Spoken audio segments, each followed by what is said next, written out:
একজন জীবিত মানুষকে নিয়ে গুজব করে তাকে মৃত ঘোষণা করা, তারা শুধু ভিউ কামানোর জন্য এরকম মিথ্যা গুজব ছড়াচ্ছেন।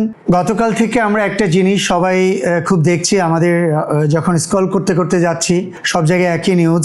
কাঞ্চন ভাই, আমাদের শ্রদ্ধেয় ইলিয়াস কাঞ্চন ভাই, যে একসময় আমাদের অ্যাসোসিয়েশনের প্রেসিডেন্ট ছিলেন, সাধারণ সম্পাদক ছিলেন এবং লিজেন্ডারি একজন অ্যাক্টর, তাকে আমরা অনেকেই অনেকভাবে পছন্দ করি। তার ব্যক্তিত্ব, তার অভিনয়, সব কিছু দিক দিয়ে আমরা তাকে পছন্দ করি।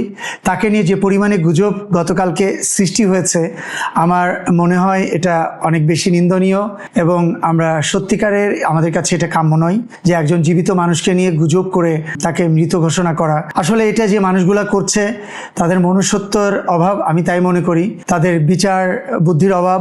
কারণ একটা মানুষ, জীবিত মানুষকে আমরা মেরে ফেলছি, এটা সারা পৃথিবীর মানুষ দেখছে। সো এটা অনেক বড় নিন্দনীয় একটা অপরাধও। তো সেক্ষেত্রে আমার গতকাল প্রতিনিয়ত কিছুক্ষণ পরপরই তার পরিবারের সঙ্গে কথা হয়েছে। আমি আসলেই নিজেও কনফিউজ ছিলাম যে সত্যিকার এরকম ঘটনা হলো কিনা। হলে তো আমাকে অবশ্যই পরিবার জানাতো। কিন্তু আমি যখন টেনশনে পড়ে গেলাম, ইভেন রাত 1টা পর্যন্ত, 1টার সময় অনেকে ফোন করছে আমাকে, অনেক জার্নালিস্ট ফোন করছে, তখন আমি 1টার সময় ভাবি কি আমি ঘুম থেকে উঠেছি। তা আমার কথা হচ্ছে যে এই জিনিসগুলো আসলে সত্যিকারের খুব মর্মাহত হই আমরা সবাই। শুধু তাই না, কারণ সে যেহেতু এখন দেশের বাইরে আছেন, তার সঙ্গে যোগাযোগ করার মতো অপশন অনেকেরই নাই। তারা হয়তো আপনাদের নিউজটা দেখেই তারা অনেক বেশি কষ্ট পাবে এবং মর্মাহত হবে।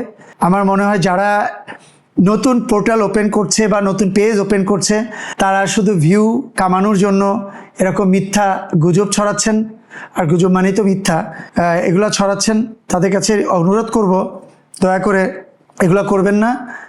আর সেই নিউজগুলো দেখে যারা আমাদের সাংবাদিক ভাই বোনেরা যারা চিন্তা করছেন বা যারা নিউজটা পাবলিশ করছেন, তা আমি তাদের কাছে রিকোয়েস্ট করব যে তার পরিবার অথবা আমরা অ্যাসোসিয়েশনে যারা আছি, আমাদের কাছে যদি যোগাযোগ করেন, আমরা সর্বাত্মক চেষ্টা করব আপনাদেরকে সাপোর্ট করার জন্য।